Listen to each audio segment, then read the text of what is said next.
आजच्या या अभिवाचन कार्यक्रमाला अभिवाचक म्हणून नगरवाचन मंदिर मालवणचे ग्रंथपाल संजय शिंदे सर लागले आहेत, ज्यांनी नुकताच महाराष्ट्र शासनाचा डॉक्टर S.R. रंगनाथन ग्रंथमित्र पुरस्कार मिळवला आहे। ते स्वतः एक उत्तम अभिवाचक, उत्तम वक्ते आणि उत्तम नाटककार आहेत। मी शिंदे सर यांना विनंती करतो की त्यांनी अभिवाचनाला सुरुवात करावी। शिंदे सर आज अरे त्या गांधीचं काही कळलं या कथानकाचं अभिवाचन करणार आहेत। नमस्कार, सर्वांचं हार्दिक हार्दिक स्वागत आहे। आपल्या वेदांतने खूप मोठी ओळख करून दिली माझी, तेवढं कोणी मोठा नाही आहे अशी मोठी ओळख करून दिली की एक टेन्शन येतं, काही चुका झाल्या तर मग अरे एवढी मोठी ओळख करून दिली आणि माती केली असं, पण शक्यतो माती नाही करणार। त्याने सांगितलं की अरे त्या गांधीचं काही कळलं, जयवंत दळवींची ही कथा आहे। खरं तर मी या कार्यक्रमासाठी एक वेगळा नाटकातला उतारा घेण्याचा एक माझा मानस होता। माझा जो पिंड आहे तो थोडासा सिरियस आहे, त्यामुळे कालचक्र एक जयवंत दळवींचं नाटक आहे सर, त्याच्यातला एक उतारा घ्यावा असं मॅडमने मला सांगितलं, तुळसकर मॅडम की असं मला अभिवाचन करायचं आहे।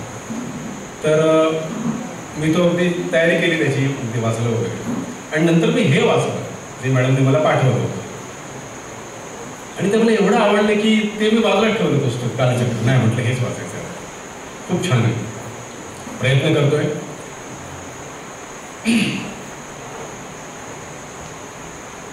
सुमारे 40 वर्षांपूर्वीची गोष्ट।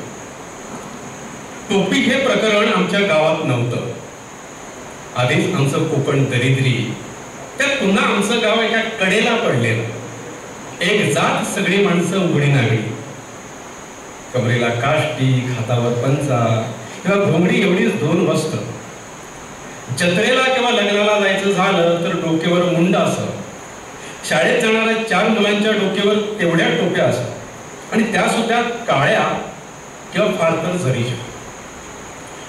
मला आठवतं गावातला एकुलत्या एका शाळेत माझं नाव घातलं तेव्हा मला आमिष दाखवलं होतं ते जरीच्या टोपीचं, जांभळ्या रंगाची मखमली टोपी, कडक वाटोळी, तिच्यावर जरीच्या तारेची सुंदर फुलं, 30-40 विद्यार्थी असलेली शाळा, माझ्यासारख्या जरीची टोपी घालणारे 8-10 विद्यार्थी, बाकीचे काळी टोपीवाले। मी शाळेत दाखल झाल्यानंतर वर्ष 1.5 वर्ष गेलं आणि गावात एकाएकी मिठावर चर्चा होऊ लागली। गावकऱ्यांना हा विषय एकदम नवीन होता। देवळात किंवा चहाच्या दुकानात नेहमी चर्चा चाले ती देवदेवस्कीची, दुष्काळाची किंवा कजे दलालीची, या पलीकडे आमच्या गावात दुसरे विषय नव्हते। माझ्या काकाकडे तेवढा एक टाइम्स यायचा, पण त्याच्याशी गावकऱ्यांचा कधीच संबंध आला नाही, त्यामुळे गावाबाहेर देश आहे, देशाबाहेर जग आहे याची कुणाला कल्पना सुद्धा नव्हती। अशा परिस्थितीत एकदम मिठाचा खडा पडला। आमच्या गावाला लागून शिरोडे गाव, तिथं लहान लहान मिठागर होती। तिथल्या गावड्यांनी एकदा बातमी आणली की मिठाचा सत्याग्रह होणार। त्या एका वंदतेला शिरोडे आणि पंचक्रोशीतली गावं एकदम अस्वस्थ झाली। लोकांना मीठ म्हणजे काय ते ठाऊक होतं, पण सत्याग्रह म्हणजे काय ते ठाऊक नव्हतं। तो शब्दच एकदम नवीन होता। मिठाचा सत्याग्रह होणार, गांधी सत्याग्रह करणार असं सारखं बोललं जात होतं, पण नक्की काय होणार हे माहीत नव्हतं, आणि त्यामुळे घबराट उडाली होती। आता कदाचित मीठ मिळणार नाही या भीतीने बहुतेक लोकांनी मिठाच्या गोण्या आधीच आपल्या घरात भरून ठेवल्या होत्या।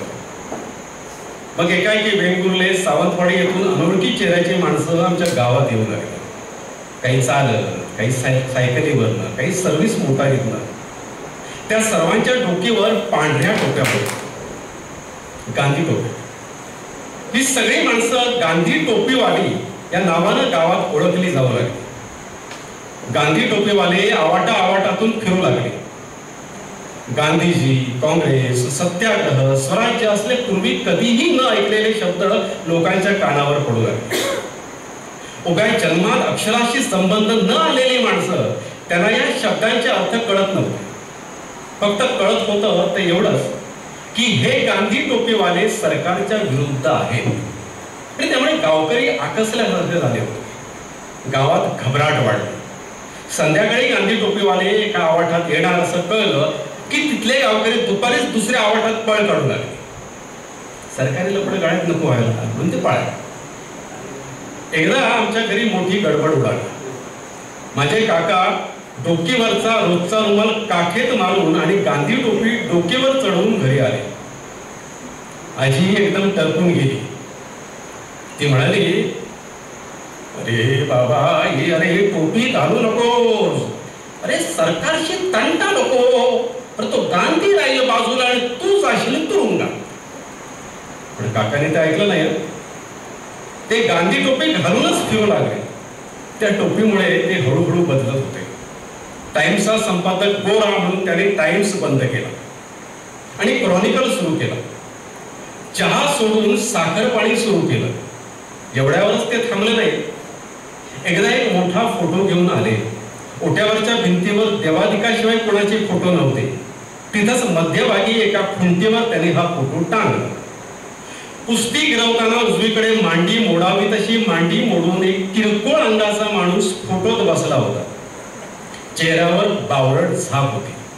हनवटीवर हाताची मूठ धरून तो जमिनीवर बसला होता आणि त्याच्याही डोक्यावर तीच टोपी होती, गांधी टोपी. आजीने विचारलं, अरे हा कोण? काका म्हणाले, हे महात्मा गांधी. आमचं घर एकदम अस्वस्थ झालं.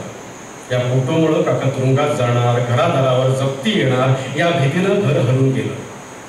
हा फोटो माझघरातल्या काळोखात हलवण्यासाठी आजाला खूप यत्न करून पाहिले, पण काकाने ऐकलं नाही. तरीही त्या खुंटीवर पंचा टाकून तो फोटो लपवण्याचा प्रयत्न आजी करीतच होती. आमच्या घरी येणारे गावकरी फोटो बघत होते. हा कसला लढणार सरकारशी असे म्हणून ते गावकरी जात होते. आजी म्हणत होती, अरे याच्या कानपटात कुणी मारली ना तर हा पाणी सुद्धा मागायचा नाही. आम्हाला सर्वांना हे खरं वाटत होतं. होता होता गावातली गडबड वाढू लागली.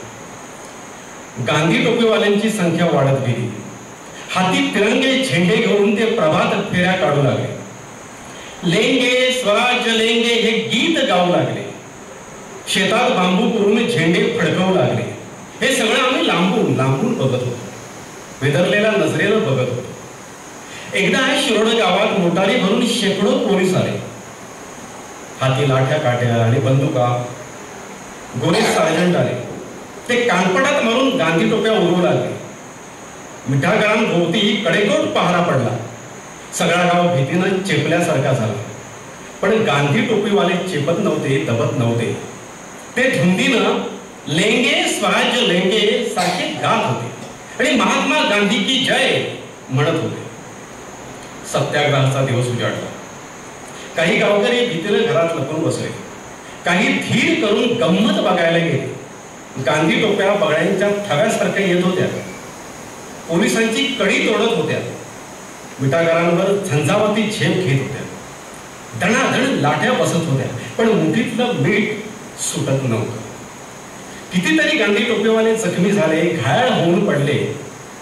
त्यांना उचलण्यासाठी गावकरी नकळत पुढे धावले.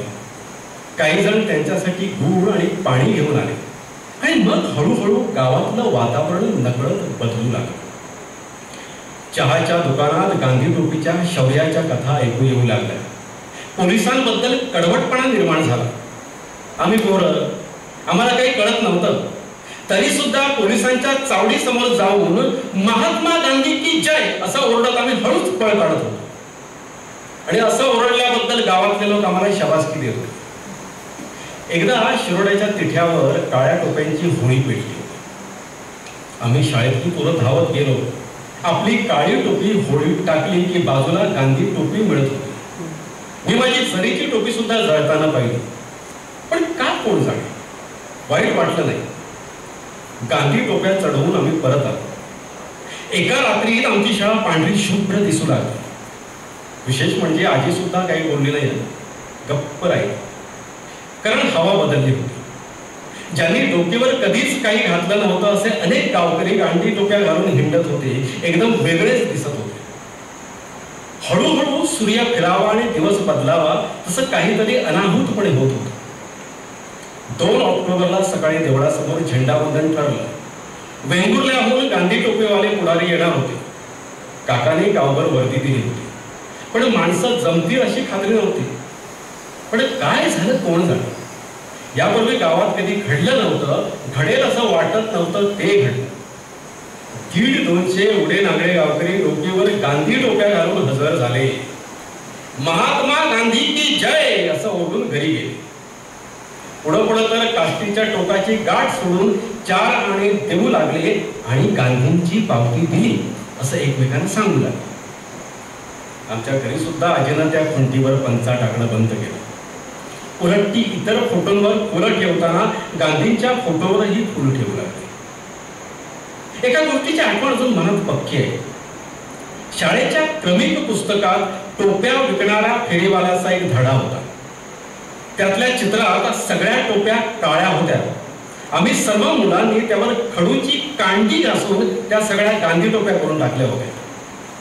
जेव्हा स्वराज्य, स्वातंत्र्य वगैरेचे अर्थ कळत नव्हते, तेव्हा सुद्धा या गांधी टोपीनं आमच्या सर्वांच्या मनावर एक विलक्षण जादू करून टाकले. निश्चित कसलं ते कळत नव्हतं, पण एक वेगळंच वातावरण त्या गांधी टोपीने गावात निर्माण केलं होतं. गांधी टोपीच्या रूपाला एक नवीन अदृश्य शक्ती वावरत होती. टोपलीतून कृष्ण आला तसे गांधी टोपीतून गांधी आले. तसे ते आले नसते तर गांधीजींच्या उपवासाला आमचं निरक्षर गाव एवढं अस्वस्थ का झालं असतं. उपवासाची बातमी गावात पसरली तेव्हा सगळ्या गावावर एकदम चिंतेचं सावट आलं. पंचक्रोशीत एकूण 3-4 वर्तमानपत्र येत. मुंबईचं वर्तमानपत्र 3ऱ्या दिवशी सावंतवाडीहून सर्व्हिस मोटारीनं शिरोड्याला यायचं. देवे लागण होता होता सावंतवाडीची मोटार शिरोड्याच्या तिठ्यावर यायची. त्या मोटारीची वाट बघत 100-150 माणसं तिठ्यावर विड्या फुंकत बसलेली असायची. काही आपापसात बोलायची, ती सुद्धा चिंतेच्या स्वरात. लांबून मोटार दिसली की पायाशी विड्या घासून माणसं उभी राहायची. मोटार थांबते ना थांबते तोच ड्रायव्हरवर झडप पडायची. एकेका वर्तमानपत्राभोवती 25-25, 30-30 लोकांची झुंबड व्हायची. कंदिलाच्या प्रकाशात कोणीतरी बातमी वाचायचा, उपवास चालू आहे, थकवा वाढला आहे. मग त्रस्त मनानं लोक काळोख तुडवू लागत. ती बातमी ऐकून मी घरी येई. माझी वाट बघत ओठ्यावर खांबलीला आधार घेऊन आजी उभी असायची. अंगणात माझी पावलं वाजली की मिणमिणता कंदील वर उचलून ती उत्कंठेनं विचारायची, अरे अरे त्या गांधीचं काही कळलं का? उपवास चालू आहे, थकवा वाढलाय. आजी कंदील खाली ठेवायची, काहीही न बोलता खाली बसायची, खांबलीला डोकं टेकायची. दाट अंधारात काय बघायची कोण जाणे. गांधी टोपीला आणि गांधींच्या फोटोला विरोध करणारी ही म्हातारी अशी एकदम का बदलली होती, कोण जाणे. अजून त्या स्मृती चाळवल्या जातात. सगळं काल परवा घडल्यासारखं वाटतं. उद्याही तेच घडावं असं वाटतं. मी काळोखातनं येतो, अंगणात पाऊल ठेवतो आहे आणि कंदील वर करून चिंतेच्या सुरात म्हातारी विचारते आहे, अरे त्या गांधीचं काय कळलं का? धन्यवाद.